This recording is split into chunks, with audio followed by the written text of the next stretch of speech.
Veľmi pekne vítam. Predstavujem vám pani Bertu Staškovú, ktorá dnes lesnú pedagogičku, ktorá vás bude dnes sprevádzať. Vám ukáže, ako sa robia rôzne čarodejné čary. Nech sa páči, odozdám slovo. Ďakujem veľmi pekne. Chcem sa najprv veľmi pekne poďakovať knižnici za to, že ma zavolali. My s knižnicou spolupracujeme už roky, trošku aj v inej oblasti. Ja som z občianskeho združenia Lesná pedagogika a my robíme lesnú pedagogiku. Sa venujem aj fitoterapii, teda tomu, ako sa dajú využívať liečivé rastliny pre naše profesne pracujem ako lesníčka, ale som lesná terapeutka okrem toho. Čo to je lesný terapeut, tak budeme mať chvíľku, si povieme.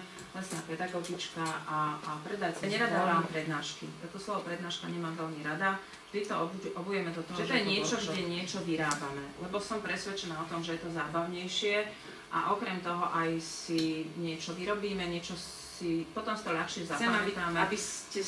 Aby sme sa rozprávali, aby to nebol iba môj monológ, lebo keď nebudete rozprávať, tak ja budem rečniť do 6.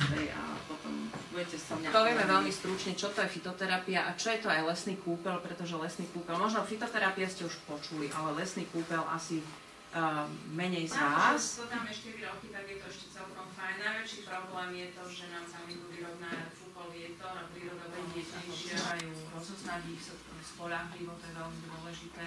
Naučíme sa niečo o ich vlastnostiach, o ich liečivých účinkoch. Literatúry 800 druhov liečivých rastlín, to je strašne veľa.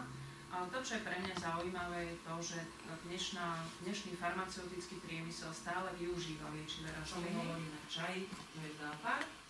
Teda rastlina sa zalieva horúcou vodou, nezalievajte s riacou vodou, 100 stupňovou. Neplatí to však u všetkých, lebo keď chceme urobiť podvar, to znamená, že tú rastlinu potrebujeme rádiť. Niektoré rastliny je dobré nerobiť ani zápal. Sú tak citlivé, že ich potrebujeme len macerovať. Napríklad si povedzme, že studený macerát sa robí aj napríklad z divozelu. Ten obsahuje látky, ktoré sú veľmi, tie slizovité látky, ktoré sú veľmi citlivé na teplo. Ale neurobili ste s lesným rozmarínom, proste ste si vyrobili tinktúru. To, čo máte na tých stolíkoch, čo máte na to, aby sme si dnes povedali a ukázali, ako sa tinktúry vyrábajú. Keď ich nerobíme tým postupom s tou bravčovou, tak ich zausťujeme včelým voskom a je to dobré na to, že vlastne si viete určiť konzistenciu tej masti. Dám toho vosku viacej, tak je tuhšia, dám menej, je rečia, plus ten včelý vosk má veľmi pozitívne účinky na pokožku. Čo má okrem toho aj bravčová masa sa vie.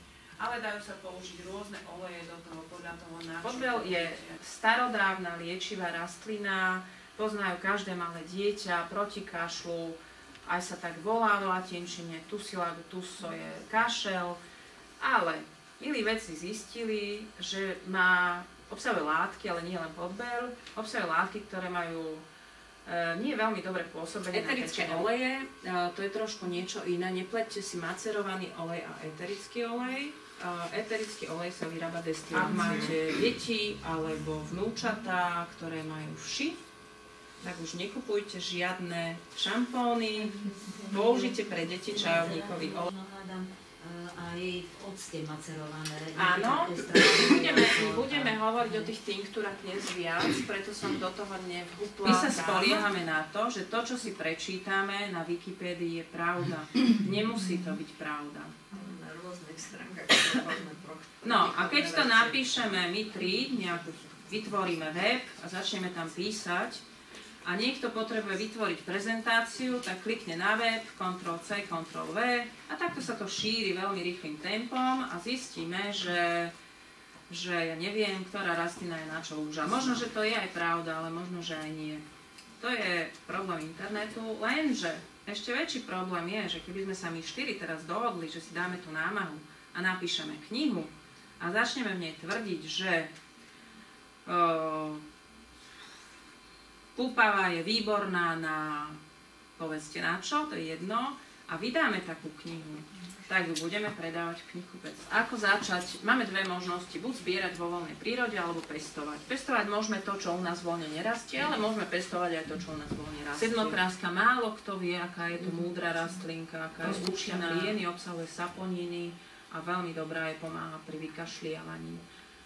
Materina dúška, rebríček, ten sa mu hovorí ľudovo myší chvostík, to je zase taká veľmi dobrá rastlinka na ženské potiaže. To, čo sme hovorili, spoliehajte sa na kvalitné aplikácie alebo na knihy. Keď poznáme, musíme vedieť aj to, že či sú tie rastliny chránené alebo nie.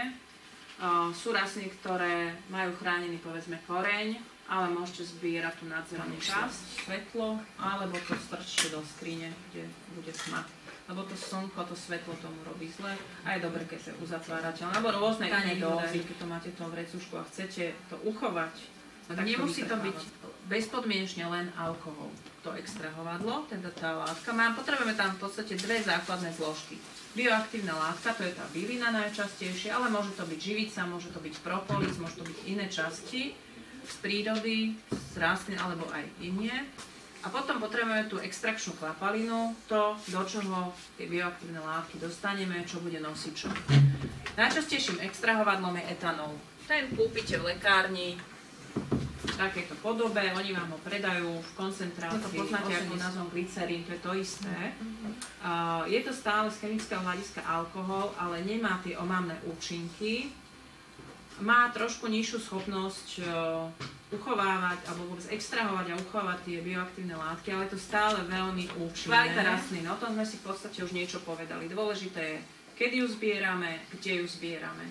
Teda zbierať ju v čistom prostredí, v čase jej optima, teda nebudete zbierať bázu, keď ešte nie je rozkvitnutá a budete ju zbierať počas slnečných dní a tam, kde nechodia auta ani psi. To, čo kúpite, má 85%. Keď chcete ísť teda na čistý alkohol lekárenský, to, čo máte doma, je nejaká 40% vodka, čo je málo.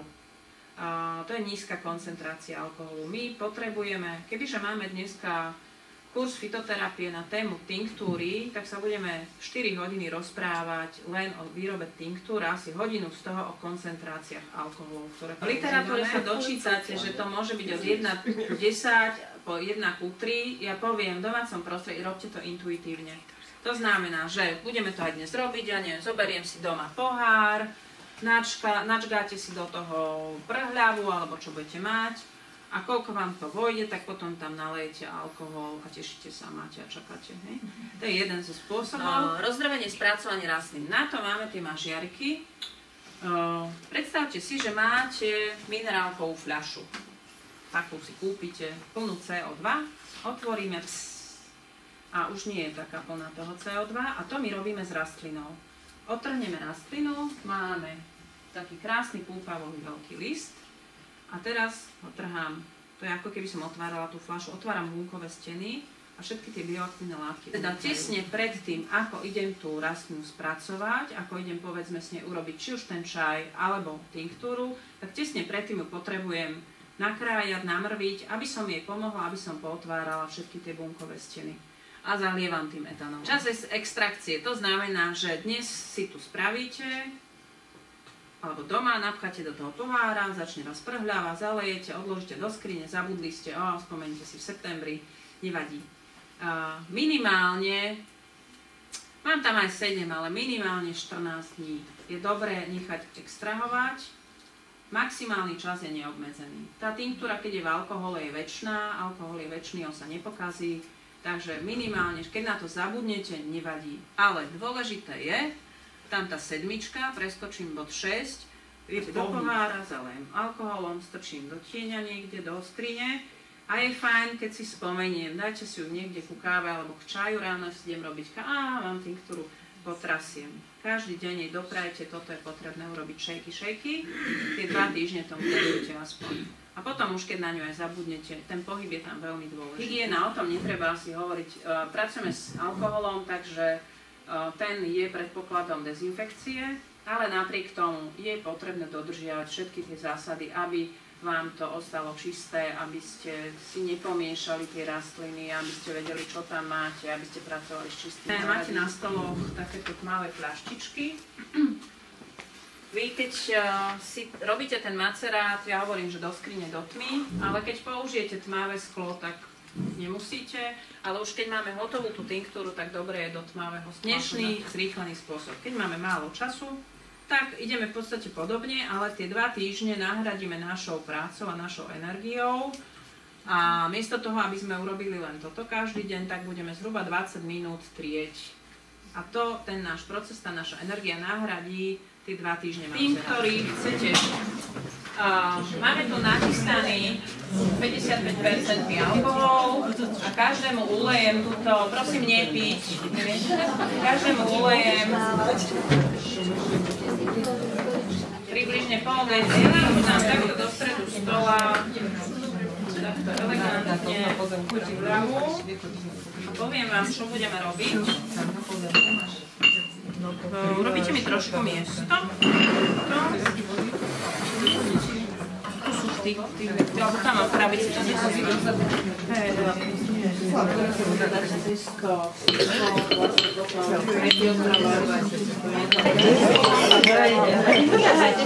Na drobné kúšky a nastriedáte.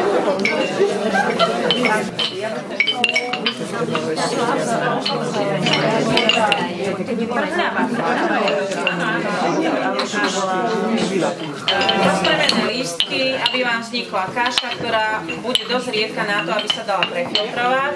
Pozrite si niekto, začali sme o 5, že zhruba o tej 5:30 to budete mať, tak máte chuť a môžeme si dať očutovať sirup za teča. Keď chcete príde na ňu rád.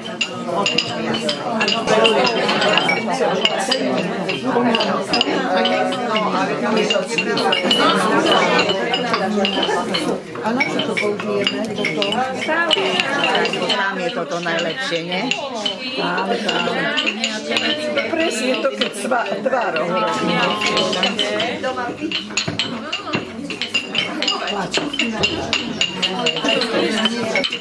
Málo. Teraz vážne, toto ja beriem.